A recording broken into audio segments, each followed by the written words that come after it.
Bien, lo decíamos al principio del programa, la primera medida tiene que ver con la derogación de la ley de alquileres. Vamos a charlar con Adrián Canteros, él es referente de la Federación de Inquilinos e Inquilinas Nacionales y de la Asociación Civil de Inquilinos de Corrientes. Adrián, ¿qué tal? Buenos días. Fabián y Mariana te saludan aquí desde Litoral Radio, muchas gracias por atendernos. ¿Qué tal? Muy buenos días. Bien. Bueno, tratando de conocer un poquito, Adrián, ¿cómo reciben ustedes esta medida anunciada, entre otras, ayer por la noche por el presidente de la Nación, Javier Milei? Bueno, perplejos, ¿no? Fue una noche larga, estuvimos charlando durante un largo rato, también un poco siguiendo la manifestación popular que se dio en Capital Federal y en varios puntos del país, ¿no es cierto?, como resultado de este decreto. Perplejos, pero no asombrados. Nosotros sabíamos que esto iba a suceder, era parte de la plataforma de campaña del presidente Milei. Sí. Pero el modo en el que se hace nos mantiene, digamos, con una perplejidad de no entender cómo puede, digamos, de alguna manera legislar por decreto, ¿no? Con un decreto faraónico, prácticamente refundacional del Estado, donde una de las primeras medidas enunciadas, ¿no es cierto?, dentro de este largo listado, enumeró 30 modificaciones y derogaciones de 300 leyes, o sea, que no me quiero imaginar las que no se nombraron, pero bueno, dentro de las que se nombraron, la primera que apareció fue la derogación de la ley de alquileres, como nosotros sabíamos que iba a suceder, lo cual plantea un escenario de una gravedad inusitada que nunca hemos visto los inquilinos en una situación de ya grave, ¿no es cierto?, de la realidad. Con esto se va a agravar de modos que no hemos visto ni hemos podido anticipar, ¿no? Supongamos que la cuestión por ahí legal no sea el gran problema, digo supongamos porque entiendo que es mejor tener una mala ley que no tener nada, pero supongamos que ese no sea el problema. ¿La inflación es el gran problema que vamos a pasar a tener ahora quienes tengamos esta relación entre inquilinos y propietarios? Y te diría que no sé bien si es la inflación el problema, porque lo cierto es que, por ejemplo, con esta derogación, que de hecho es una derogación con algunas modificaciones, porque lo poco que hemos podido leer, el acceso que tuvimos al proyecto no, al decreto, que hoy ya está con plena validez, plantea la posibilidad de que los alquileres se puedan incrementar en moneda extranjera. Es decir, que si un propietario rentista en este momento exige para el alquiler que se pague en dólares, el inquilino va a tener que aceptar o buscarse otro lugar, ¿no? Así que en ese sentido me parece que para ese aspecto el problema no sería la inflación, sino el acceso a la moneda extranjera. En todo caso, ¿no? La gran mayoría de los argentinos no tiene la posibilidad de acceder al dólar, por lo menos de manera legal. Y entonces en ese sentido me parece que se abre un nuevo abanico de grandes problemáticas que ya escapan a casi cualquier herramienta que nosotros teníamos preparada, ¿no es cierto?, de alguna manera para enfrentarnos al gran escenario de precariedad en el que vamos a incurrir, ¿no es cierto?, con la entrada en vigencia de este decreto. Ayer Adrián escuchaba también, o por lo menos leía, que la Argentina pasa a ser ahora uno de los países, si no el único país del mundo, que no tiene una ley que regule a los alquileres. ¿Esto es cierto? Esto es cierto, por lo menos dentro de los países que tienen una tradición de derecho similar a la de Argentina. Por supuesto no podemos abarcar a todo el mundo, son muchas las variables a tener en cuenta, pero dentro de lo que tiene que ver con los países que siguen una tradición de derecho similar al de la Argentina, es el único país que tiene un régimen de contratos, en este caso el de alquiler, sin ningún tipo de regulación de orden público. Más allá de algunas cuestiones que son relativas a los contratos en general, digamos, lo cierto es que los puntos en concreto de cada contrato van a estar librados específicamente al deseo de cada rentista, lo cual lo vuelve muy peligroso y plantea un estado de incertidumbre total para el inquilino. Y digo, bueno, acá en este caso los contratos que ya se hayan firmado en estos últimos meses se mantienen hasta que termine, ¿o cómo queda eso? Los contratos que están firmados continúan su vigencia hasta el último día de validez del contrato. De hecho, incluso los contratos que no hayan sido firmados de manera formal, de todos modos pueden ser, digamos, tenidos como válidos todavía en función de que fueron firmados en el momento en el que la ley establecía un determinado régimen, ¿no? Entonces, mientras que pueda aprobarse, por ejemplo, judicialmente, obviamente estamos hablando de un planteo judicial, mientras pueda aprobarse la existencia de esa relación a través de comprobantes de pago o comprobantes de pago de servicio y demás, un inquilino, por más que no tenga un contrato físico, puede decir: yo ingresé en octubre del año 2022, y entonces planteo, exijo que mi contrato no solamente se materialice en un papel, sino que tenga la validez por 3 años, que establecía en ese momento la ley vigente, ¿no? Adrián, más allá de esta derogación, la ley de alquileres era algo que venía funcionando con cierta dificultad, con muchas quejas tanto por parte de los propietarios como por parte de los inquilinos, por lo cual surgen figuras como la del comodato, como la de alquileres temporales. Particularmente, ¿cómo funciona el comodato? ¿Cómo es el marco legal? Y también en este momento, ¿cómo ves el vuelco hacia los alquileres temporales de cara a esta derogación, si crees que se va a volver a los alquileres tradicionales?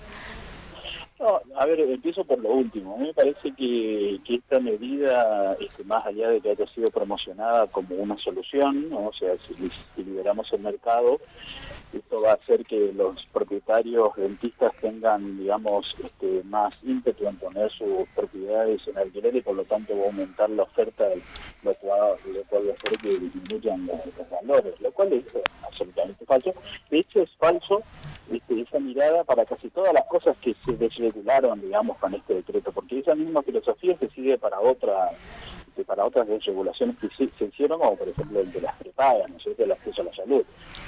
También diciendo como que al abrir la posibilidad de que otros protagonistas ingresen, ¿no es cierto?, al juego de las prepagas, va a haber más competencia y por lo tanto van a ir de los precios. Eso es un mito. En términos de los alquileres, lo cierto es que por más que se pongan todas las viviendas que hay hoy en día vacías, la demanda sigue siendo todavía más alta. Por más que todas las viviendas vacías se ocupen, siempre va a haber inquilinos que van a necesitar todavía un lugar donde vivir. O sea que la posibilidad de que el incremento de la oferta disminuya los precios no es algo que se pueda realmente dar en la realidad. Lo que va a pasar ahora es que los precios van a subir porque no van a estar regulados. No solamente van a subir, sino que los aumentos se pueden hacer de manera diaria, ¿no? O sea, los contratos pueden establecer que los aumentos se pueden hacer todos los días, o cada semana, o cada 15 días, o cada 3 meses, en el mejor de los casos. Y entonces el inquilino va a ver un gran detrimento en cuanto a lo que tiene que ver con su economía, mucho más todavía con el escenario de la ley actual. O sea que en ese sentido me parece que la derogación de la ley no tiene como mirada real de solucionar esta cuestión, sino que no es más que un guiño, ¿no es cierto?, un abrazo, como digo yo, entre esta nueva dirigencia política que hoy gobierna y el mercado inmobiliario que está presente y siempre negociando con todos los gobiernos. En cuanto a lo que tiene que ver con el comodato, bueno, el comodato como contrato es un contrato absolutamente válido, está estipulado dentro de la normativa y por lo tanto es un contrato que se puede hacer, pero no es un contrato de locación. Un contrato de comodato es un contrato de préstamo gratuito. Eso implica que si yo firmo un contrato de comodato con un inquilino, yo, propietario rentista, supongamos, firmo con un inquilino, yo le estoy prestando el departamento o la vivienda para que viva. Por lo tanto, no le puedo cobrar por eso, ¿no? Porque es gratuito. Esa es una condición indispensable del contrato de comodato. Lo que pasa es que se hace el contrato de comodato y a la par, digamos, se hace un acuerdo de pago de una especie de simulación de canon locativo por el tiempo que dure ese contrato de comodato. Y como el inquilino en este caso no tendría la obligación de pagar ese canon locativo, por lo menos durante el transcurso de lo que dure ese contrato, porque no tiene que ver con el contrato, sino que es un acuerdo aparte. En general lo que se hace es obligarle a firmar al inquilino de una manera, en una práctica que yo asumo peligrosísima, pagarés, ¿no? Los pagarés son títulos ejecutivos en sí mismos, o sea, esos títulos se pueden ejecutar más allá de la condición a la que estén sujetas, porque no están sujetas a ninguna condición. O sea, el pagaré es pagarle a alguien una suma de dinero que figura en un papel y que dice que yo le digo, entonces yo le tengo que pagar. Por lo tanto, suele suceder, ya hemos tenido muchos casos de comodatos que han llegado a su finalización, no se han renovado esos comodatos y por lo tanto los inquilinos han desalojado voluntariamente el lugar y se encuentran unos meses después cuando le llega una cédula de notificación de que se ha realizado la ejecución de esos pagarés, a pesar de que han pagado, digamos, en tiempo y forma los alquileres. Así que en ese sentido yo personalmente siempre desaconsejo firmar contratos de comodato, o por lo menos firmar los pagarés. El comodato, ya te digo, es un contrato válido. Si alguien firma un comodato y la vivienda se le da de manera gratuita, como el contrato establece, está perfecto. Si se le cobra y además se le hace pagar, se le hace firmar pagarés, eso es ilegal. Por lo menos que es ilegal la simulación que se realiza, ¿no?, entre un contrato y otro. La ley vigente hasta ayer planteaba la prohibición de la firma de pagarés. Bueno, ahora queda abierta nuevamente la posibilidad de eso, como la posibilidad de muchísimas otras cosas que son peligrosas para el cliente. Y Adrián, en función de esto, ¿no?, de estas muchísimas otras cosas, o incluso de lo que venimos hablando desde la Federación, ¿qué es lo que más le preocupa, teniendo en cuenta que por ahí imagino que más allá de algunas coincidencias, la realidad en cada región del país es distinto, tanto la realidad de la oferta como la demanda, la realidad de los precios? Digo, ¿qué es lo que pasa a ser su mayor preocupación ahora como Federación? ¿O cuál? Bueno, en términos generales, los problemas de los alquileres no varían demasiado de región en región. Claramente cada región tiene su particularidad, sus valores, digamos, sus precios, las condiciones de las viviendas, varían bastante también. Pero lo cierto es que a nosotros nos preocupa la imprevisibilidad que esto va a plantear para los inquilinos, porque con una ley los inquilinos tienen una idea más o menos aproximada de con qué se puede encontrar. Ahora cada propietario estipula su propia ley de alquileres, ¿no? O sea, yo termino con un contrato, me mudo a otra vivienda con un rentista nuevo y me voy a encontrar con otra realidad que solo voy a saber al momento de la firma del contrato. Así que en ese sentido me parece que esa imprevisibilidad es lo que vuelve todavía más peligrosa esta cuestión. El inquilino ya está en un estado de vulnerabilidad muy grande, prácticamente trabaja para pagar el alquiler, ¿no? O sea, el alquiler se lleva ya entre un 50 y un 60% de los ingresos familiares, y ahora, con la derogación de la ley, se habilita la posibilidad de que los inquilinos se hagan cargo de los gastos de casi todo. Cosas que la ley prohibía, como por ejemplo impuestos que gravan a la vivienda, que es algo que naturalmente debería pagar el rentista, que es el propietario. Bueno, ahora pueden ser obligados los inquilinos a pagarlo. Lo mismo pasa con las expensas extraordinarias, como se le llamaba, que también era una obligación del propietario rentista. Ahora puede ser obligado el inquilino a pagar, porque ya te digo, no hay un lineamiento normativo que lo prohíba, ¿no? Entonces cualquier cosa puede ser posible hoy. Y con la necesidad de vivienda que hay, bueno, los inquilinos muchas veces aceptan todo este tipo de cuestiones y de cláusulas abusivas con tal de preservar un lugar donde vivir. Adrián, supongamos que fuera realmente un acuerdo de partes donde estas cuestiones no existieran. Se va a trabajar en quizá algún modelo de contrato. Digo, son muchos aspectos que quizá cuando un inquilino necesitado no va pensando en quizá de acá a 6 meses me hacen pagar extraordinarias.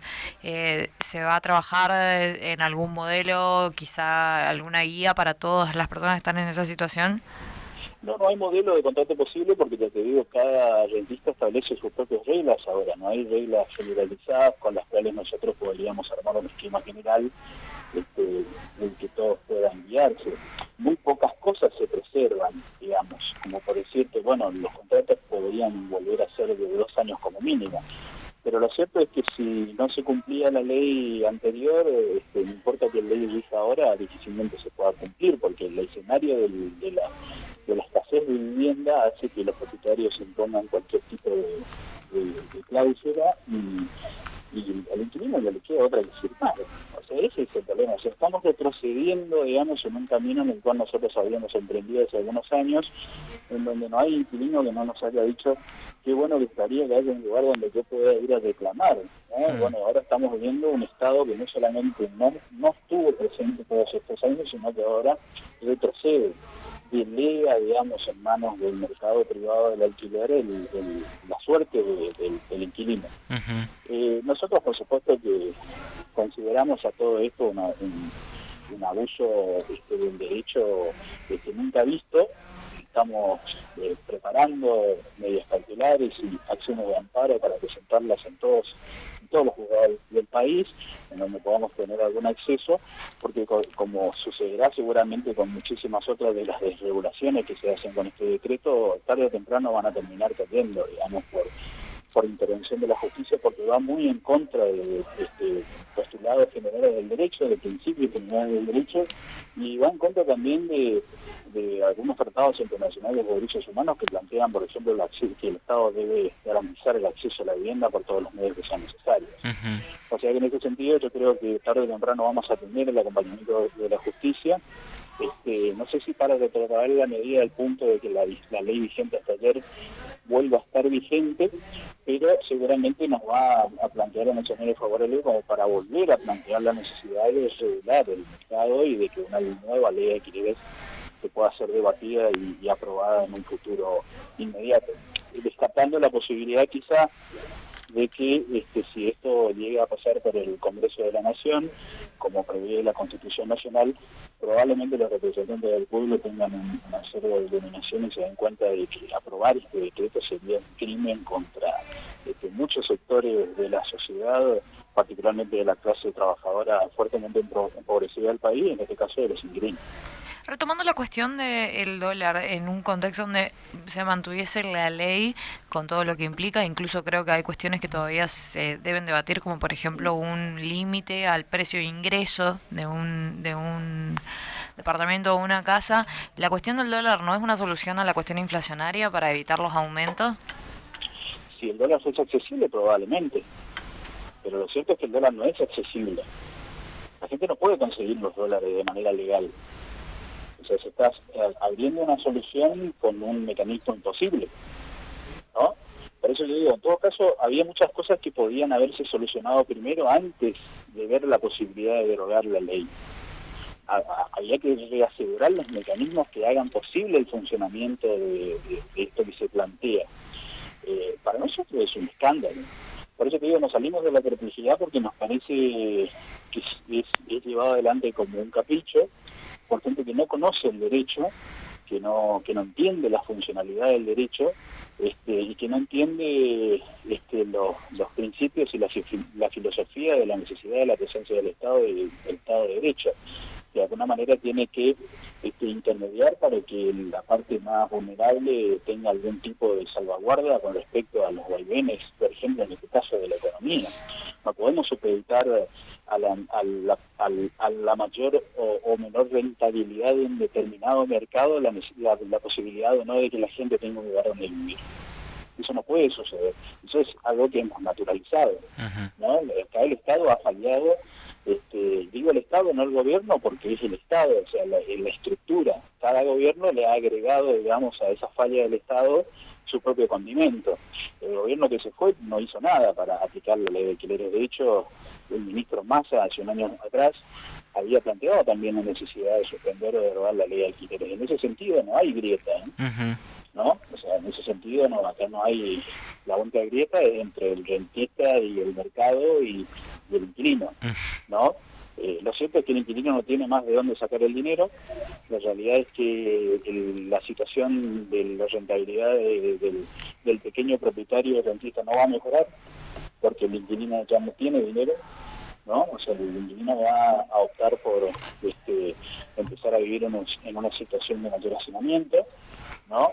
Más gente en viviendas más pequeñas, como para de alguna manera tratar de entre todos poder solventar sin que para todos signifique un gran costo, volver a la casa de los padres, adelantar convivencias quizá con parejas.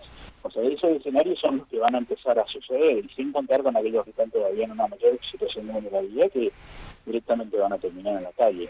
O sea que la situación de última la idea de este decreto era mejorar la rentabilidad del mercado, no creo que suceda tampoco. Adrián, muchísimas gracias, muy amable, y bueno, seguiremos en contacto, y si no lo hacemos en la semana, muchas felicidades. No, muchas gracias, igualmente por usted. Hasta luego. Adrián Cantero charlaba con nosotros, él es referente de la Federación de Inquilinos y también de la Asociación, en este caso Civil de Inquilinos de Corrientes, charlando un poquito acerca de lo que tiene que ver con la derogación de la ley de alquileres, que bueno, un poquito lo decía